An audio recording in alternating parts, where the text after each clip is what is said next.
उत्तर गुजरात में जोरदार वरसाद जाम्यो छे। મહેસાણાના વિજાપુરમાં 2 કલાકમાં 6 ઇંચ કરતા વધુ વરસાદ પડ્યો। સવારે 6 થી 8 માં 6 ઇંચ જેટલો વરસાદ પડ્યો। વિજાપુર પંથકમાં વહેલી સવારથી વરસાદ વરસી રહ્યો છે। હવામાન વિભાગની આગાહીના આધારે આજરોજ વહેલી સવારથી વરસાદ વરસી રહ્યો છે। નીચાણવાળા વિસ્તારોમાં વરસાદ પડવાની સાથે પાણી ભરાવાની સમસ્યા યથાવત છે। તો વરસાદ થતા નીચાણવાળા વિસ્તારોમાં પાણી ભરાયા। શહેરના સરદાર પટેલ સ્ટેચ્યુથી ટીબી રોડ, વિસનગર રોડ, ખત્રે કુવા ચક્કર વિસ્તારમાં પણ પાણી ભરાયા।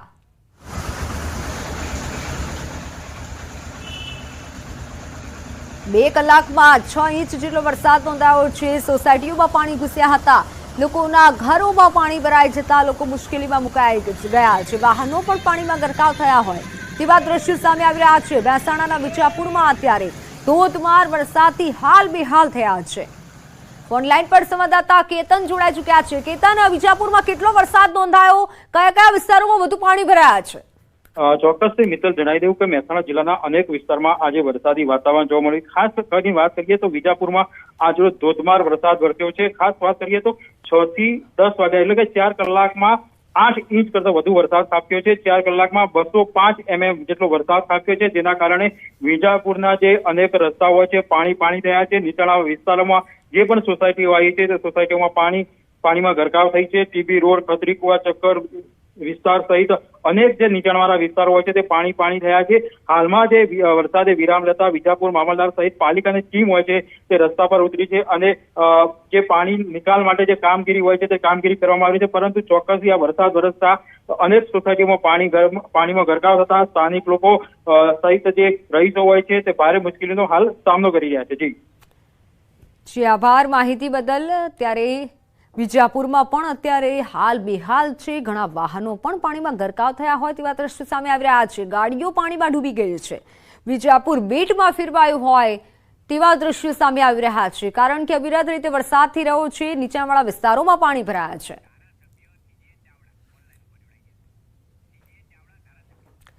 ધારાસભ્ય સીજે ચાવડા આપણી સાથે ફોન લાઈન પર જોડાઈ ચૂક્યા છે। આટલો બધો વરસાદ છે, શું કહેશો? આજે વિજાપુરમાં વહેલી સવારથી અત્યાર સુધીમાં 8 ઇંચ જેટલો વરસાદ પડ્યો છે, એકી સાથે પડ્યો છે અને વિજાપુરમાં નીચાણવાળા વિસ્તારોમાં પાણી ભરાયા છે।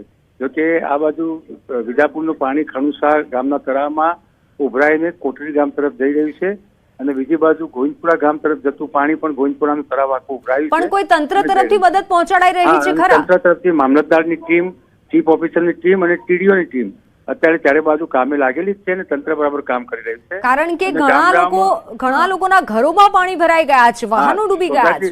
સોસાયટી વિસ્તારમાં જે પાણી ભરાયા હતા ત્યાં પણ દિવાલ તોડીને અત્યારે પાણીનો નિકાલ થઈ રહ્યો છે અને વરસાદ સદનસીબે રોકાયો છે 1 કલાક એટલે પાણી ઉતરતા જાય છે।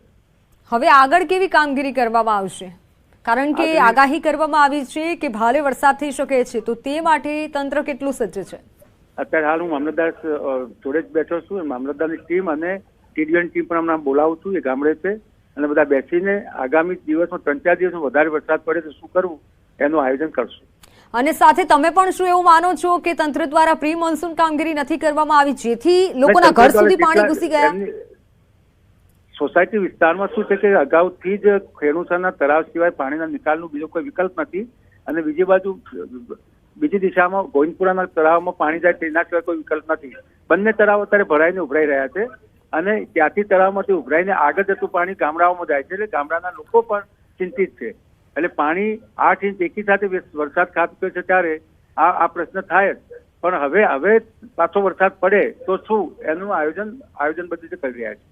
જી આભાર આપનો ન્યૂઝ 18 ગુજરાતી સાથે જોડાવા બદલ। તો હવે શું તેની પ્લાનિંગ થઈ રહી છે, પરંતુ અત્યારે તો લોકોના ઘર સુધી પાણી ભરાઈ ગયા છે અને લોકોના હાલ બેહાલ છે।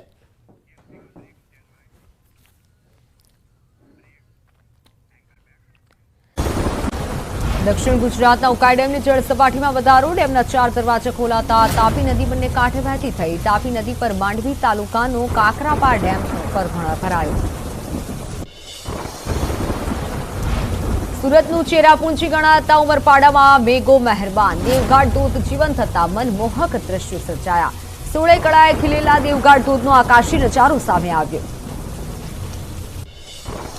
અમરેલીમાં ધારીનો ખોડિયાર ડેમ છલકાયો. ગડધરા ખોડિયાર મંદિર નજીક જીવંત થયો ધોધ. ધારી પંથકમાં સતત વરસાદથી લીલી વનરાજી ખીલી ઉઠી. ડભોઈ નજીક ઉરસંગ નદીમાં આવ્યા નવા નીર. ઉપરવાસમાં વરસાદના પગલે ઉરસંગ નદી બંને કાંઠે વહેતી થઈ. ઉરસંગના નીર ચાંદોદ નર્મદા નદીમાં ભળતા નર્મદા નદીની જળ સપાટી વધવાની શક્યતા. બાંગ્લાદેશમાં આકાશી આફતનો કહેર. ધોધમાર વરસાદથી લોકોના જીવ જોખમમાં મુકાયા. માસૂમ બાળકો સહિત અનેક લોકો પૂરમાં ફસાયા. બાંગ્લાદેશમાં પૂરના હચમચાવી દેતા દ્રશ્યો સામે આવ્યા. બાંગ્લાદેશમાં પૂરે તબાહી મચાવી. ઢાકા ચીટગોંગ હાઈવે પર નદીઓ વહેતી હોય તેવા દ્રશ્યો સર્જાયા. લોકો દોરડું પકડી રસ્તા પર ચાલી રહ્યા હોય તેવો વિડીયો સોશિયલ મીડિયામાં વાયરલ. બાંગ્લાદેશમાં ભારે મેઘખાંગા થતા જળબંબાકાર. અતિ ભારે વરસાદ થતા અનેક વિસ્તારો બેટમાં ફેરવાયા. પૂરથી 36 લાખ લોકો થયા પ્રભાવિત. પૂરના કારણે બાંગ્લાદેશમાં નદીઓ બની ગાંડી તૂર. ભયંકર ધોવાણના કારણે માર્ગને ભારે નુકસાન. ધસમસતા પ્રવાહનો વિડીયો સોશિયલ મીડિયામાં થયો વાયરલ. બાંગ્લાદેશની નદીમાં આવેલા ભયંકર પૂરમાં યુવક તણાયો. ધસમસતા પ્રવાહમાં યુવકે જીવ બચાવવા કર્યો હતો પ્રયાસ. નદીમાં તણાયેલા યુવકનો વિડીયો વાયરલ. બાંગ્લાદેશના 12 જિલ્લામાં પૂર આવ્યું. સેંકડો ઘરો પાણીમાં ડૂબી જતા ભારે હાલાકી. જ્યાં જુઓ ત્યાં જળબંબાકારના દ્રશ્યો સામે આવ્યા. બાંગ્લાદેશમાં અનરાધાર આફત. રસ્તા પર નદી વહેતી હોય તેવા દ્રશ્યો સર્જાયા. પાણીના ધસમસતા પ્રવાહના કારણે અનેક રસ્તા ધોવાયા. રસ્તાઓ નદી બનતા વાહન વ્યવહાર ઠપ. બાંગ્લાદેશમાં ધોધમાર વરસાદ થતા જળબંબાકાર. રસ્તા પર નદીના ધસમસતા વહેણ વહેતા થયા. લોકો જીવના જોખમે રસ્તો પસાર કરતા દેખાયા. લોકોના ઘરોમાં પાણી ભરાઈ જતા ભારે હાલાકી. જળબંબાકારની સ્થિતિ વચ્ચે બાંગ્લાદેશમાં બચાવ કામગીરી. પૂર અસરગ્રસ્ત વિસ્તારોમાં થઈ રહ્યું છે રેસ્ક્યુ. લોકો ઘરબાર અને છોડી સ્થળાંતર કરવા માટે બન્યા મજબૂર. ત્રિપુરામાં લોકોના ઘરની છત સુધી પાણી ભરાઈ જતા જળબંબાકારની સ્થિતિ સર્જાઈ. પૂર અને ભૂસ્ખલનના કારણે 17 લાખ લોકો પ્રભાવિત. મેઘતાંડવમાં 22 લોકોને જીવ ગુમાવ્યો. રાજસ્થાનના બુંદીમાં ભજનેરી નદીમાં પૂરની સ્થિતિ યથાવત. વાહન ચાલકો પાણીના પ્રવાહમાં જીવના જોખમે રસ્તો પાર કરતા દેખાયા. પાણીના ધસમસતા વહેણમાં 2 વ્હીલર સાથે નદી પાર કરવાનો કર્યો પ્રયાસ. રાજસ્થાનના ડીડવાના જિલ્લામાં પડ્યો મુશળધાર વરસાદ. રસ્તાઓ જળમગ્ન. વાહન ચાલકો થયા પરેશાન. ભરાયેલા પાણીના વાહનો પડ્યા બંધ. તો સતત વરસાદ વરસતા જનજીવન અસ્તવ્યસ્ત. રાજસ્થાનના ધોલપુરમાં મેઘરાજાએ કરી તોફાની બેટિંગ. નીચાણવાળા વિસ્તારોમાં વરસાદી પાણી ભરાયા. બજારોમાં નદી વહેતી હોય તેવા દ્રશ્યો સર્જાયા. વાહન ચાલકો અને રાહદારીઓને હાલાકીનો કરવો પડ્યો સામનો. રાજસ્થાનના ઝાલાવાડમાં અનરાધાર વરસાદથી જનજીવન બેહાલ. નદીના ભારે પ્રવાહ વચ્ચે ફસાઈ બસ. આસપાસના લોકોએ તાત્કાલિક ટ્રેક્ટર વડે બસને કિનારે ખેંચી. ભારે વરસાદથી અનેક ગામોમાં નદી નાળા છલકાયા. મધ્યપ્રદેશના ઉજ્જૈનમાં સતત વરસાદના કારણે શ્રીપા નદીનું જળસ્તર વધ્યું. નદી પાસે આવેલા રામઘાટ પર ડૂબ્યા મંદિરો. છેલ્લા 2 દિવસથી ઉજ્જૈન, ઇન્દોર અને દેવાસ જિલ્લામાં ભારે વરસાદથી શ્રીપા નદીમાં પાણીની આવક વધી.